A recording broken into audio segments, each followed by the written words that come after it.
Running is easy, isn't it? You start running and then year on year you make a bunch of progress all the way to your goals. But it's not like that, is it? Because running is hard and progress can be frustrating. So in this video we're going to give you all of the obstacles that we've encountered during our years of running in the hopes that if you see them and you know them, then you're going to be able to negotiate your way around them and stay running safely and make huge progress. So let's get to it. Look at that. Happy New Year. It's January the 1st. We're out for our morning run and I'm here to kick off with the first point, which is that your progress probably isn't going to happen as quickly as you'd imagine, so you need to zoom out.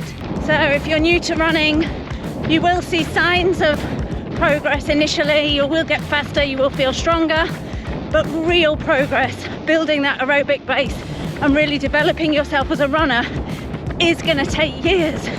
And that could be frustrating, but you've got to stick with it, because when you do, that's when the magic happens. Where people often go wrong is by using speed as their only metric by which they're judging progress. But when you look at the bigger picture, what you might see is that your speed is staying the same, but your heart rate is going down. Or you could be running longer at the same speed, covering more distance, or you could be getting less injured and maintaining more consistency. So progress is many things, not just speed. This year was my 5th year of running and I've managed more kilometers than ever and an average heart rate which was really lower than previous years. So that's great progress for me.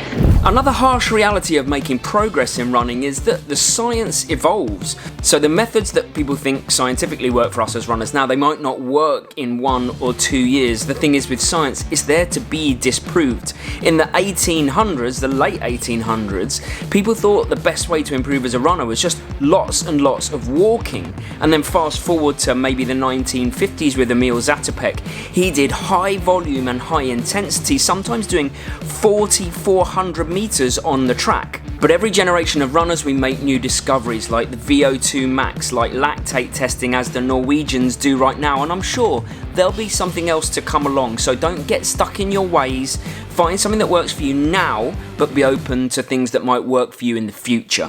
Another harsh reality of running that I think I need you to know sooner rather than later is that you can't come into running hoping that it's going to fix all of your other problems, because running is complementary to everything else.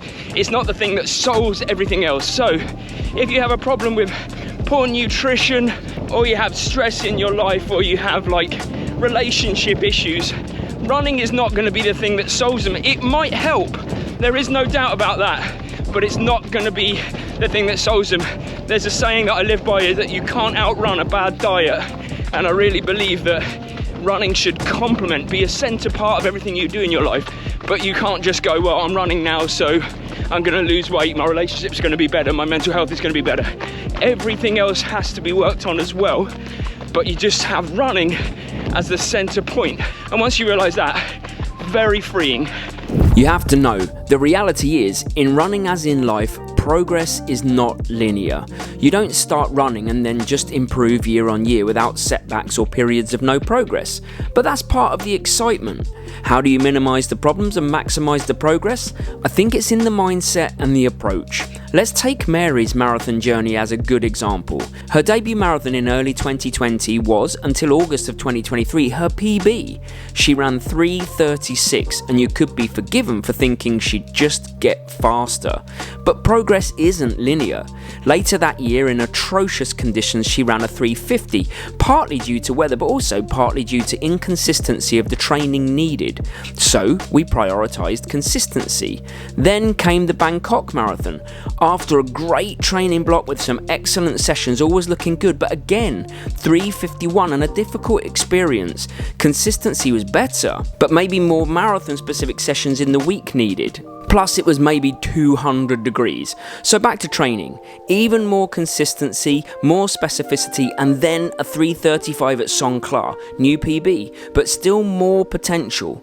Okay, no need to change anything, more of the same training for New York, double down on what's working. Then, in late 2023, nearly 3 years after the first marathon, was a 3:23 at New York.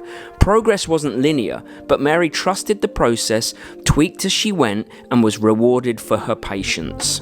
Off the back of the science evolving, another harsh reality that you need to know is that you evolve, as in what works for you right now in your training. In 1 or 2 years, even if you're doing the same things, don't expect the same results.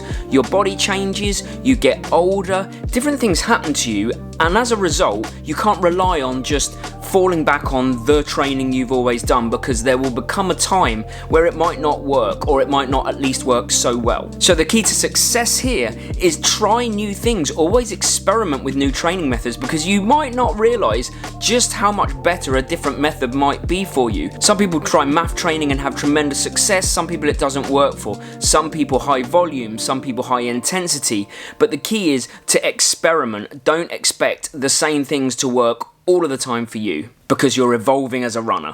One harsh reality is that injuries are part of the process, and they're not an indication that you shouldn't be a runner. Everybody gets injured, even up to the top level in elite sport. It is part of the journey, part of pushing your body. And actually what you need to do, what we all need to do, is look at how we can solve them, unpick the puzzle, recover and stop those injuries happening again. For me, I used to have a persistent knee pain that was stopping me running beyond 5K, but I managed to completely fix it by going for a run analysis, picking apart what was wrong with my gait, and it solved the whole issue. So when you do encounter hurdles, problems, injuries or pain, you can fix them and solve them and keep on running. What injuries are absolutely not is an indicator that you are not a runner. Even the very best runners get injured. It is part of the process. And part of the puzzle. If you want to be doing this for life, then you have to realise quickly that just running doesn't cut it if you want to progress to your potential. No doubt, if you run, you're going to make progress, but the progress becomes exponential, almost like the compounding effect if you invest in all of the other bits around it that make you a proper runner. Strengthening your body changes the game, as does mobility work, investing in recovery and injury prevention. It's identity forming and relationship building. These are all as important as the actual running itself, and is guaranteed long term to see your progress accelerate past those who just run, like they're standing still. So the next time you bail on a strength and conditioning session but not the run, and trust me, we've all been there, try to zoom out and think holistically about yourself and the fact you're a runner, not just someone who runs. I have mentioned this one in a number of other videos, but it is worth mentioning here that a harsh reality of progressing as a runner is that when you are on your journey, some people previously who were in your life may not understand, and they might not come with you or support you in that journey, and that's okay.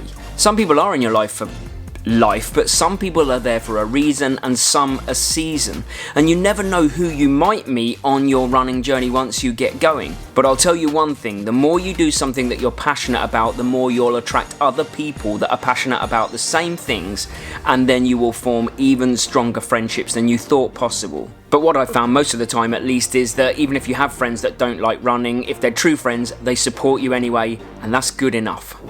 One thing I do know that causes people a lot of frustration when it comes to their own progress, this is until they realise that it is just about them, is that running progress doesn't happen at the same rate in everyone.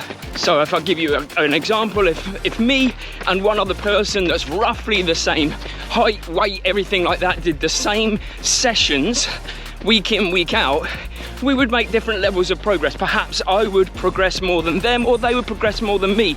And some people can get frustrated with that, because it's like watching someone else and comparing to someone else and thinking, why aren't I making the same progress as them? Your bodies aren't wired that way. Everybody's body is different. I think essentially what I'm trying to say is that we're all born with completely different physiologies, and the way that we respond to training is completely different. So if you see anyone, maybe even that you started running with, that's making more progress than you more quickly, don't worry about it. You're on your own journey, you will make progress. Prioritize just consistency, stacking up the sessions, staying in the game. It's okay. Something that takes a long time to learn, and maybe a lot of hard lessons, is that your mind is going to let you down long before your body will. And that's not in any way an indication that you're mentally weak. It's more a lack of understanding of just how strong you really are and what you're truly capable of. This is how it usually goes in the early days. You start a hard, painful session, back off because it hurts. Or you do your first higher volume week, back off because it hurts. Run your first half marathon, back off because it hurts. You can see the pattern, and no, almost all of us go through this, but with time comes more understanding. That first hard session you hold together, that first training week you nail, that first half marathon or whatever distance where you live with the pain. Every time opening you up a bit more to an understanding of what your body can really do. And want to accelerate the process? Go find people further down the line than you and hang with them. Cue harder sessions, running further than you ever imagined, doing epic shizzle you couldn't believe of doing.